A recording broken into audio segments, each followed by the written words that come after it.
if you want to generate more business, call on less people. Wow. Just saying that hurts my head. But one of the things that we found in studying top producers is that the top salespeople actually call on less people and they write more business. Too many salespeople are calling on too many people that don't deserve to be called on. Remember, we only have this 40 to 60 hours. When you study what your market is, find out where the best and greatest opportunities are. One of the things that I do besides speaking is I coach CEOs from around the world over the phone. And one of the big things that we make an adjustment in those companies are we end up finding what are our customers ranked by sales. Who's the number one customer by sales all the way down to the bottom? And when I first work with them, what I find is the salespeople are calling on them all. But if I could get them to call on just the top half and call on them more frequently, our sales go through the roof. You see, the bottom people that you're calling on are just not going to do much business with you. So is it really a good use of your time? I'd rather spend more frequent time with the better prospects and customers in building a relationship and creating trust, and thereby grow the business. So, 5 things that I've given you to start this presentation off with. 1, ask questions, find the pain points, and help them with the pain, even if it's not your product or service. Thereby, you create trust. Second thing, find the winning best practices, build it into the systems and processes, and generate a playbook. Third, schedule role practice and don't be practicing on your customers and prospects. Fourth, the word leverage. Remember, focus on the HPAs. High payoff activities is the key to sales success. And a byproduct of that, model the masters. Find the people that have already figured out the right answers. And then the 5th was the concept, which is very different than you hear in most markets. Narrow your focus. Call on less people and you'll write more business as long as the people that you're calling on are the right people. Okay, now with that behind us, I want to dig in to these 16 questions that people in the summit have sent to me. And gosh, when I went through the list, Daniel, I got to tell you, these are. So, question 1, how do I build the correct processes and systems? What is the essence of hyper sales growth in sales? I don't mean to be selling my stuff, but I got to tell you, the answer I've already given to the world community. 8 years ago, I wrote this book, Hyper Sales Growth. And the way that I wrote this book is there are 3 sections in the book. The first section is on how to create a winning culture in your business. How do you create an environment in your business where people actually knock on your door and say, I want to come to work at that company? Peter Drucker, who was the authority on management in business, said it so well: culture eats strategy for breakfast. And so in this book, I teach companies how to build a winning culture. 4 legs to a strong culture: recognition systems. 2nd, communication systems. 3rd, personal and professional development processes. And 4th, empowerment processes. And in the book, I go into deep detail on how to do that. That's culture. What I tell my clients that I'm coaching is, if you get the culture right, everything else in your company gets easier. If you don't get the culture right, everything is hard. Now, the second part of this book is on sales management. And sales management is about, one, figuring out, do you have the right people in your sales organization? Then recruiting, training, coaching, building, and developing out a sales force. The way I like to put it is this: if you want to grow your sales force in quantity and quality.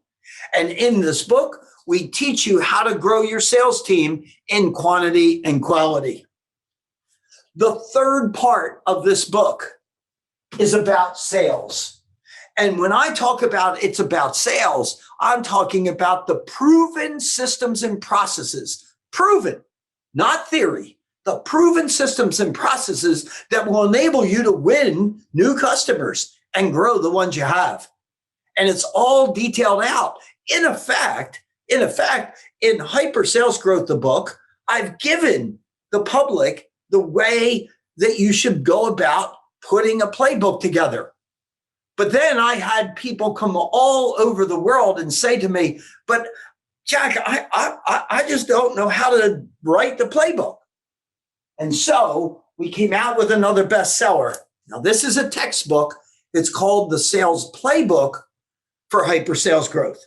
And in here, I detail out how to grow and build your sales playbook, including an app that comes with the book where you can download all of the forms and the systems and then customize it to your company. And so the first question, how do I build the correct processes and systems? And what is the essence of hyper sales growth? Those two books will take you all the way to the finish line. Now, are there other books on sales? Yes. Am I a fan of some of them? Absolutely. Let me give you my favorite sales books. My favorite sales book that I've ever read is called Getting Naked. And Getting Naked is written by somebody by the name of Pat Lencioni. And it is an incredible book about going deep on what the challenges and pains of your clients are and building strong relationships. So there are other books out there, but I will tell you the combination of those two will answer that question. How do I build correct processes and systems? And what is the essence of hyper growth in sales? Question 2, and I have 16 questions that we're going to run through here. Question 2, how can I create a sales strategy to grow? There are several component parts of building that sales strategy to grow. The first thing that we need is we need to have a proper vision. When I'm working with my coach clients, I can't begin to help them unless I know what they're trying to accomplish. You see, when we ask the question, how can I create a sales strategy to grow? I don't know what grow means to you until you can basically tell me what your vision is. For example, I have a client who's based in San Diego. They came to me about 8 months ago and said, I want to hire you as my coach. We've been in business for 28 years and we're doing 178 million in annual sales. But my client said, I want to do 500 million in annual sales within the next 10 years. Now, that would be a significant amount of growth. And after we talked about it, I said, well, if we could do 500 million in 5 years, would that not be appealing to you? And Mike said, that would be unbelievable. I would absolutely love to do that. And so now the entire company is marching to the future, to the vision of we're going to take the company to 500 million in the next 5 years. So one of the things in growing a sales strategy to grow is you have to have a painted picture where you want to get to. You can't get there until you know what there is. We can't design the strategy until we know what it is that you want to accomplish. Now, other component parts of building this sales strategy. You've got to have an understanding of the competitive landscape. You see, as a coach, what I would like to ask you is, well, what does the landscape look like vis-a-vis your competitors? What size are you compared to your competitors? Where are the pockets of opportunity? Is there real opportunity to grow at some X size? And so we've got to ask ourselves in a very honest and forthright way, where is the opportunity? How big is that opportunity? That all has to do with making sure you do your research on your competitors. Another key component part of the sales strategy to grow is a word called differentiation. Differentiation. How are you going to be different from your competitors? I ask my clients all the time, well, if I were a prospect and I asked you, why should I pick your company? What would you tell me? And my clients start to tell me things like, we're competitive, we're knowledgeable, we're experienced, we have good customer service, we have a wide array of products.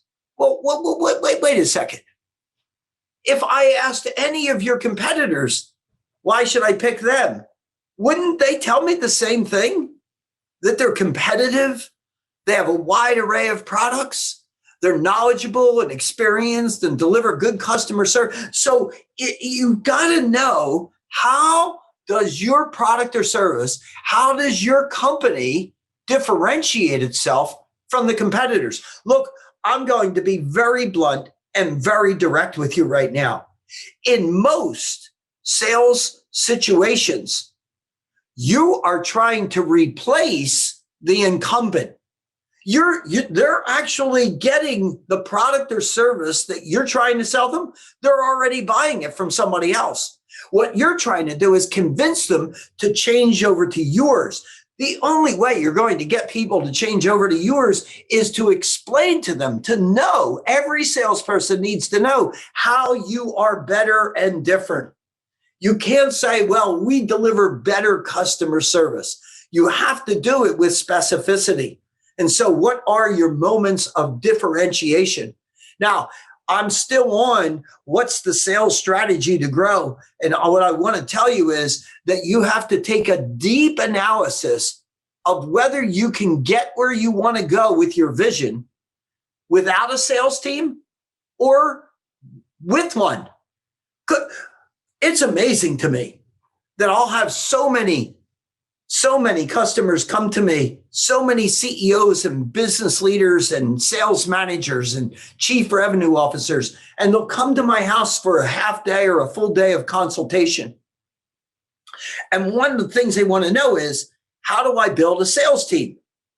But my first 30 minutes of discussion with them is, could we build your vision? Could we build your sales without a sales team? Because if we could do that, wouldn't that make more sense than, man, the efforts to build a sales team? And so I'm figuring out your sales strategy. Do you need a sales team?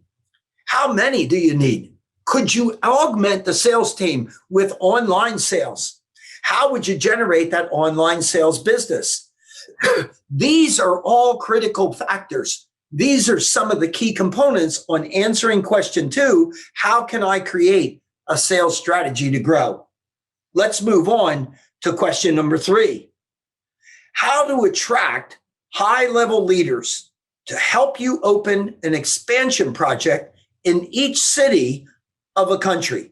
Again, how do I attract high-level leaders to help you open an expansion project in each city of a country? Well,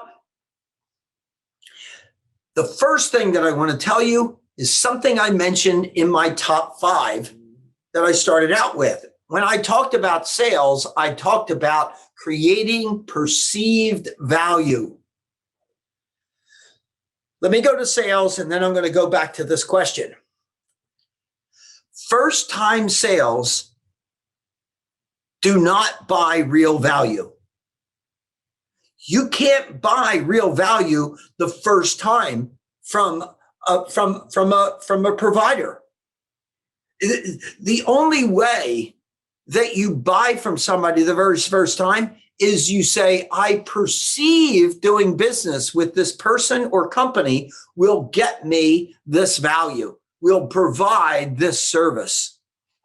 And so salespeople make the mistake of not spending time creating perceived value. Okay, well, let's go back now to this question of how to attract high-level performers. If you want to attract high-level performers, what you need to do is craft the perception of value of why they should consider coming to your company. Because until they join, they have no idea. And so we'll know what it's like to work in your company once we join and we're there for 1 month, 2 months, 3 months. But in order to recruit them, the top level performers, they're going to be coming to some company that they perceive to be what they're looking for. So find out what top level performers are looking for in a company and craft your perception of value such that your company offers it. That's item 1. Item 2, I'm convinced that top producers, top performers don't want to go to work for a company just for a paycheck. What top producers want to be involved in is something that gets them excited, something that turns that internal fire on within them. They want to go to a place that's got an exciting future, an exciting vision. And so I'm back to that vision word. You've got to clearly paint and articulate a very robust vision. Imagine my client that's doing $170 million in business, who in the next 5 years is going to take the company to $500 million. If you're a high producing performer, if you're a top level performer, I think you want to go to work at that company because it's going to be exciting. It's going to be rewarding. It's going to be challenging. And rewarding and challenging and exciting are words that top level producers and performers use. And so how to attract high level leaders to help you with an expansion project? Well, we've got to have that vision. We've got to have that perception of value. Now, here's something that will really enhance it. If you can talk about your past track record, and that's impressive.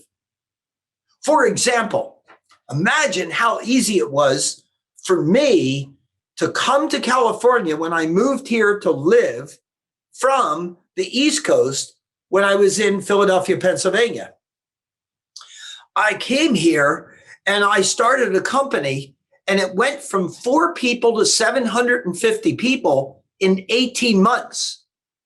Now, why would so many people come to work at our company that quickly? Well, because when I arrived in California, I had already built 4 companies into national firms. I had a proven track record. And because I had a proven track record, people said, well, if he's done it that many times before, he's probably going to do it again. Let's hook on to that guy and let's take that journey towards that vision that excites me so.